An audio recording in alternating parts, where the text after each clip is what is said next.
queria convidar os irmãos a abrirem as Bíblias junto comigo, por favor, em Daniel, capítulo 1. Livro de Daniel, capítulo 1. Abra sua Bíblia aí, deixa ela aberta que agorinha nós vamos ler um versículo específico aí. Mas antes da gente ler algumas partes desse capítulo, eu queria só começar trazendo uma reflexão sobre o que esse texto nos ensina. Vocês já viram como a nossa vida é feita de decisões? A nossa vida é feita de decisões. Pense hoje quantas pequenas decisões cada um de nós já tomou. Talvez o horário de acordar, acredito que muitos aqui não trabalharam hoje devido ao feriado. Às vezes você decidiu acordar um pouco mais tarde, você decidiu o que você ia tomar no seu café da manhã, ou se às vezes você quis sair com a sua família e comer algo diferente, numa panificadora, num lugar diferente. Você decidiu aonde ia almoçar ou com quem ia almoçar. Você decidiu se você ia tirar uma soneca depois do almoço ou não. E se a gente for ficar falando aqui, nós vamos perceber que a nossa vida é feita de decisões. Tanto decisões pequenas do dia a dia, quanto grandes decisões. Imagine aí, tenta calcular no seu coração quantas decisões você tomou essa semana, nos últimos 7 dias, quantas decisões você já tomou. Imaginem agora nos anos que todos nós temos de vida, quantas decisões nós já tivemos que tomar. Desde coisas simples do dia a dia até coisas grandes, pesadas, em que tomamos decisões com dúvida, com certo receio. Agora a grande pergunta é, será que essas decisões têm sido decisões que agradam a Deus? Será que as decisões que tomamos durante a nossa vida, sejam elas simples ou mais complicadas, será que são decisões que de fato têm agradado a Deus? Eu queria ler com os irmãos o versículo 8 de Daniel. Daniel capítulo 1, versículo 8, acompanha comigo só esse versículo, é um versículo muito conhecido. E eu queria pedir que você deixasse a sua Bíblia aberta aí no capítulo 1, porque vez ou outra nós vamos voltar em algum desses versículos. Olha o que diz o versículo 8 do capítulo 1. Resolveu Daniel, firmemente, não contaminar-se com as finas iguarias do rei, nem com o vinho que ele bebia. Então pediu ao chefe dos eunucos que lhe permitisse não contaminar-se. Quando a gente olha para esse texto, para a gente entender, para nós nos situarmos aqui, o reino de Israel teve 3 reis antes de se dividir. Então primeiro Saul, depois quem? Lembram aí? Davi, e por fim o último rei do Reino Unido foi seu filho Salomão. Depois do reinado de Salomão o reino se divide. Israel então fica ao norte e Judá ao sul. E em certo momento da história, o rei Nabucodonosor, que era o rei da Babilônia, ele invade o reino de Judá. Ele toma o reino do sul, ele entra, ele invade, ele faz o reino de Judá como escravo, como cativos. E Nabucodonosor pede ao chefe dos oficiais, que se chamava Aspenaz, que fosse em meio ao povo de Judá. E ali ele achasse alguns jovens que iriam compor um seleto grupo para morar com ele ali no palácio. Então Nabucodonosor pede para Aspenaz que ele escolhesse alguns jovens daquela cidade para ir morar lá no palácio com ele, para aprender da cultura da Babilônia e mais tarde poder trabalhar e servir ao rei Nabucodonosor. E dentre esses jovens estavam 4 jovens que nós conhecemos: Daniel, Ananias, Misael e Azarias. E olha como deveriam ser esses jovens. Acompanha comigo o versículo 4, por favor. Ainda no capítulo 1, verso 4, olha só. Jovens sem nenhum defeito, de boa aparência, instruídos em toda a sabedoria, doutos em ciência, versados no conhecimento e que fossem competentes para assistirem no palácio do rei e lhes ensinasse a cultura e a língua dos caldeus. Deveriam ser jovens de famílias ricas, jovens bonitos, jovens inteligentes, jovens que tinham conhecimento de ciências, jovens praticamente perfeitos. E dentre esses jovens está Daniel e seus amigos.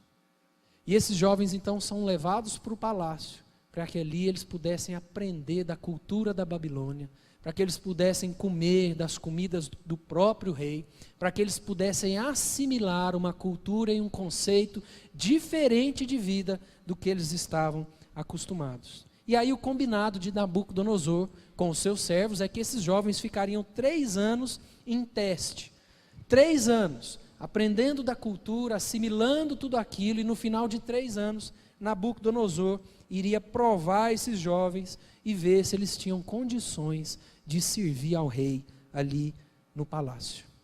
E Daniel então, em meio a toda essa fartura, em meio a todo o luxo, todas as oportunidades que ele teria naquele palácio, Daniel e seus amigos resolvem não comer daquela comida e não aderir à cultura da Babilônia. Daniel chega ali ao chefe dos eunucos e ele fala: olha, nós não vamos comer dessa carne, nós não vamos tomar desse vinho, nós não queremos essa comida que você está nos oferecendo, nós queremos que você nos dê apenas legumes e água. E aí o chefe dos eunucos fica preocupado, porque ele fala: se eu der só legumes e água para vocês, vocês vão ficar fracos, logo estarão doentes e o rei vai arrancar minha cabeça. E Daniel fala para ele: olha, vamos fazer um teste então. Nós vamos ficar 10 dias só comendo legumes e tomando água, não comendo dessas outras comidas que a Bíblia chama aqui das finas iguarias do rei. E no final desses 10 dias, então, você vai olhar para nós, você vai nos avaliar e ver se nós estamos pior do que os outros candidatos aqui. E olha o que diz o versículo 15. Ao final desses 10 dias, no verso 15, diz o seguinte: no fim dos 10 dias, a sua aparência era o quê? Melhor. Estavam eles mais robustos do que todos os jovens que comiam das finas iguarias do rei. E esses anos se passam aí esses 3 anos de prova, onde eles ficaram morando ali no palácio, e aprendendo e assimilando toda essa cultura, e chega o dia em que Nabucodonosor vai examinar esses jovens. E durante esses 3 anos, Daniel e seus amigos fizeram a decisão de não deixar-se contaminar pelos valores que Nabucodonosor queria imprimir na mente e no coração deles. E olha o que a Bíblia diz nos versículos 19 e 20, sobre Daniel e seus amigos, no fim dos 3 anos de prova, versos 19 e 20. Então, o rei falou com eles, e entre todos não foram achados outros como Daniel, Ananias, Misael e Azarias. Por isso passaram a assistir diante do rei. Olha o verso 20. Em toda matéria de sabedoria e de inteligência, sobre o que o rei lhes fez perguntas, os achou 10 vezes mais doutos do que todos os magos e encantadores que havia em todo o seu reino. Ao fim desses 3 anos, Nabucodonosor então vai avaliar aqueles jovens que haviam sido selecionados dentre o povo de Judá. E a Bíblia deixa claro que não havia nenhum daqueles jovens como Daniel e seus amigos. O versículo 20 ainda diz que Daniel e seus amigos eram 10 vezes mais capazes que todos os outros jovens, 10 vezes mais inteligentes, 10 vezes mais sábios. E eu contei essa história de um jeito meio rápido para nós nos situarmos aqui nesse contexto, mas essa história nos traz alguns ensinamentos sobre decisões que agradam a Deus. A primeira lição que nós podemos tirar para a nossa vida, de acordo com esse texto, com esse capítulo, é que Daniel, ele estava no palácio e ele não tinha escolha. Nabucodonosor invade o reino de Judá e leva Daniel, seus amigos e outros jovens como escravos. Por mais que eles estariam ali desfrutando de todo o luxo do palácio, eles eram escravos, eles não tinham escolha. Não tinha como Daniel falar assim: rei, obrigado pela oferta, mas eu vou ficar aqui mesmo com o povo, com a minha família. Eles não tinham escolha. Daniel estava no meio daquele povo, no meio daquela realidade, no meio daquela gente que não conhecia a Deus, no meio das inúmeras ofertas que ele poderia ter no palácio, de todo o luxo, da comida maravilhosa, daquela cultura encantadora, belas mulheres e tudo mais que ele quisesse estava ali à disposição dele. E Daniel estava no palácio, ele não tinha escolha. Da mesma forma, nós estamos vivendo nesse mundo e nós não temos escolha. nós também estamos repletos de ambientes onde os valores que tentam ser passados a nós são valores que não agradam a Deus. Todos aqui com certeza já passaram por experiências assim, de trabalhar num ambiente hostil, ou de estudar num ambiente complicado, de conviver numa vizinhança complicada, com gente complicada, mas da mesma forma que Daniel estava no palácio e ele não tinha escolha, nós também estamos, por enquanto, vivendo nesse mundo e nós não temos escolha, até que Jesus volte, é claro. Nós vivemos em ambientes rodeados por pessoas que não conhecem a Deus, assim como Daniel naquele palácio, na escola, na faculdade, no trabalho, na academia, na nossa vizinhança, até em casa. Lugares que muitas vezes nós somos pressionados a abrir mão dos valores de Deus e aderir aos valores que não agradam a Deus. Da mesma forma que Daniel. Mas nós, mesmo tendo que viver nesse mundo, assim como Daniel tinha que estar naquele palácio, ele não tinha escolha. Nós podemos assumir posições no nosso trabalho, nós podemos estudar, nós podemos frequentar os ambientes em comum com essas pessoas, nós podemos viver e tudo que a cultura nos oferece, mas sem abrir mão dos valores que agradam a Deus. É possível estar no mundo sem ser do mundo. Jesus disse isso em João capítulo 17, nos versículos 14 a 17, eu vou ler para os irmãos, não precisam abrir. Jesus diz assim, ó, eu lhes tenho dado a tua palavra e o mundo os odiou, porque eles não são do mundo, como também eu não sou. Olha o que Jesus diz, e essa é uma oração. Não peço que os tire do mundo, e sim que os guardes do mal. Eles não são do mundo, como também eu não sou. Santifica-os na verdade, a tua palavra é a verdade. Nós precisamos ser pessoas que, assim como Daniel, embora presentes num ambiente muitas vezes hostil, tendo que viver em momentos e lugares onde o tempo inteiro nós somos pressionados a abrir mão dos valores de Deus, das coisas que agradam a Deus, nós precisamos tomar a decisão que Daniel tomou. Daniel decidiu não se contaminar. Essa é a segunda lição que nós podemos tirar desse texto. Acompanha comigo o versículo 8, gostaria de ler novamente esse versículo. Olha o que diz, qual é a primeira palavra do versículo 8 aí na sua Bíblia? Primeira palavra do versículo 8, o que está escrito aí? Resolveu Daniel firmemente não contaminar-se com as finas iguarias do rei, nem com o vinho que ele bebia, e então pediu ao chefe dos eunucos que lhe permitisse não contaminar-se. Daniel resolveu não se contaminar, não se deixar assimilar toda aquela cultura que estava sendo imposta a ele pelo rei. Aqueles jovens, irmãos, eles foram levados para aquele palácio, com toda aquela riqueza, com todo aquele luxo, comidas maravilhosas, roupas caríssimas. Gente, enquanto o povo estava sofrendo escravo, esses jovens estavam no palácio. Vários outros jovens com certeza olhavam para Daniel e para os seus amigos e ficavam morrendo de inveja, porque enquanto eles estavam passando fome, sofrendo, sendo mortos, sendo oprimidos, Daniel está no palácio, comendo na mesma mesa do rei. Gente, quem é que não gostaria de estar no lugar desses homens aqui? Nessa época tão conturbada do povo de Deus, enquanto o povo era destruído pelo exército da Babilônia, Daniel e outros jovens estavam no palácio do rei. Mas mesmo em meio àquelas delícias e todo aquele luxo, Daniel não se deixou levar. Daniel decidiu manter firme tudo aquilo que ele aprendeu de casa a respeito de Deus. E deixa eu explicar bem a atitude de Daniel. Muitas vezes a gente pensa que Daniel não quis comer daquela comida, não quis tomar daquele vinho do rei, porque eram leis do Antigo Testamento. E de fato, no Antigo Testamento existiam algumas leis que proibiam o povo de comer alimentos, que eram alimentos chamados impuros, alimentos sacrificados a ídolos, coisas que a Bíblia chama de carnes imundas. Mas não foi esse o principal motivo que levou Daniel a não comer daquela comida. Não foi esse o principal motivo. Até porque no Antigo Testamento não havia nenhuma proibição quanto ao vinho. Ele poderia desfrutar do vinho se quisesse.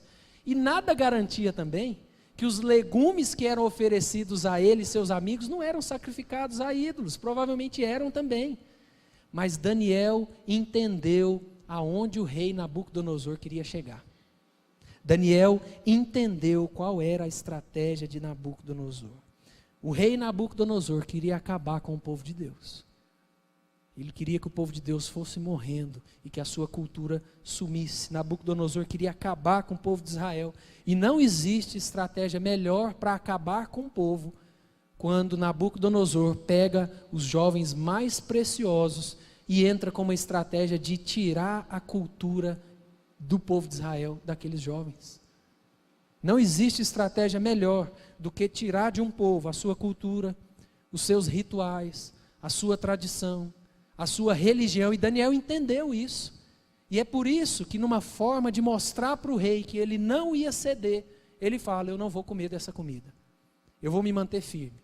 Os valores que eu aprendi de casa, do reino de Deus, as decisões que eu sempre fiz, as coisas que eu aprendi sobre o meu Deus, eu vou manter firmes no meu coração.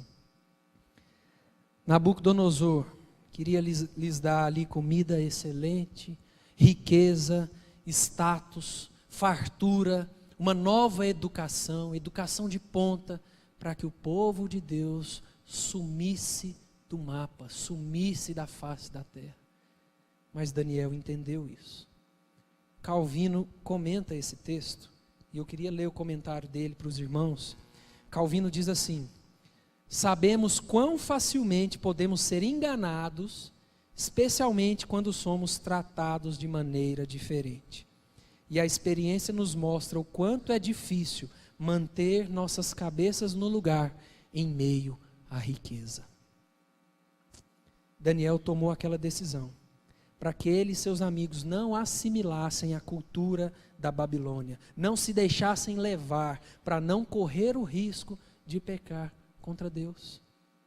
E da mesma forma, eu e você, nos ambientes em que nós estamos frequentando durante a nossa semana, em que muitas vezes nós somos tentados, muitos valores errados são oferecidos a nós, nós precisamos tomar a mesma atitude que Daniel tomou, de decidir não abrir mão dos valores do reino de Deus, em prol talvez de uma promoção no trabalho, em prol talvez de uma situação mais fácil na família. O mundo nos oferece pratos que parecem ser deliciosos, mas a Bíblia nos ensina que o verdadeiro banquete só existe numa vida de decisões que agradam a Deus. E em terceiro e último lugar, a gente vê que Deus honrou a atitude de Daniel. Deus honrou a fidelidade de Daniel. Nos versículos 17 a 20, nós vemos aí que no final daqueles 3 anos, aqueles homens, Daniel e seus amigos, foram achados 10 vezes melhores que todos os outros candidatos. Deus esteve com Daniel e com seus amigos porque eles foram fiéis, porque eles resolveram tomar decisões que iriam agradar a Deus, porque eles decidiram não se deixar ser influenciados pelos valores da cultura babilônica. Deus foi glorificado aqui na decisão de Daniel e de seus amigos. Deus foi exaltado, o nome de Deus foi exaltado, mostrando para o rei que havia algo diferente nesses rapazes, que mesmo que eles não comessem da comida do rei, mesmo que eles não aceitassem os valores da cultura do rei, eles foram achados 10 vezes melhores que todos os outros candidatos. Eu não sei se os irmãos lembram, um tempo atrás nós estudamos sobre o Salmo 126, que é quando fala que Deus restaurou a sorte do povo, fala das correntes no Neguebe, conta a história do povo voltando do cativeiro, e nos versículos finais do Salmo 126 diz assim: quem sai andando e chorando enquanto semeia, voltará com júbilo trazendo os seus feixes. Deus honra e Deus abençoa aqueles que resolvem ter uma vida que agrada a Ele. Por mais que uma decisão custe o seu emprego, custe um relacionamento seu com alguém que você gosta, se essa decisão for para agradar a Deus, tome esse caminho, porque Deus honra e Deus abençoa quando nós tomamos decisões que agradam a Ele. Um último texto que eu quero ler, lá em Josué capítulo 1, versículo 9. Aqui quando Josué está assumindo o difícil papel de substituir Moisés e guiar aquele povo à terra prometida, e Josué com certeza temeroso, ansioso, com medo daquela tarefa, Deus vira para Josué e diz: não te mandei eu? Ser forte e corajoso, não temas nem te espantes, porque o Senhor teu Deus é contigo por onde quer que andares. Deus honrou a atitude de Daniel. Irmãos, para a gente concluir tudo isso, eu creio que são lições que nós podemos tirar para a nossa vida. Assim como Daniel estava no palácio e não tinha escolha, nós estamos vivendo nesse mundo rodeado de valores que não agradam a Deus e nós não temos escolha até que Deus nos leve ou até que Jesus volte. Assim como Daniel estava no palácio e não tinha escolha, nós também estamos nesse mundo e nós não temos escolha ainda. Mas Daniel decidiu não se contaminar com aqueles valores. E essa é a mesma decisão que eu e você precisamos tomar no nosso dia a dia. De decidir, de resolver, tomar decisões que agradam a Deus. E por fim, nós aprendemos que Deus honrou a atitude de Daniel e de seus amigos. E os irmãos podem ter certeza que sempre que nós tomamos decisões que agradam a Deus, Deus vai nos honrar, Deus vai nos abençoar, Deus vai cuidar de nós. Eu queria te convidar a abaixar sua cabeça, fechar os seus olhos. E eu queria que você pensasse agora quais são os ambientes da sua vida em que você sofre mais pressão para abrir mão dos valores de Deus. Talvez seja no seu trabalho, talvez seja no seu momento sozinho em casa. Talvez seja no momento em que você está mexendo na internet. Talvez seja no momento que você está até com alguns familiares seus. Talvez seja nos seus momentos de lazer, de descanso. Nós precisamos tomar muito cuidado com aquilo que o mundo quer imprimir e gravar nos nossos corações. E além de tomar cuidado, nós precisamos tomar a decisão, assim como Daniel tomou, de não assimilar esses valores. E o meu desejo é que na nossa vida, nós possamos tomar decisões que agradam a Deus, sejam nas decisões pequenas do dia a dia, quanto nas grandes decisões da nossa vida. Visitando o nosso site ipcdosul.com.br, você conhecerá mais a nosso respeito e poderá agendar sua visita à nossa igreja.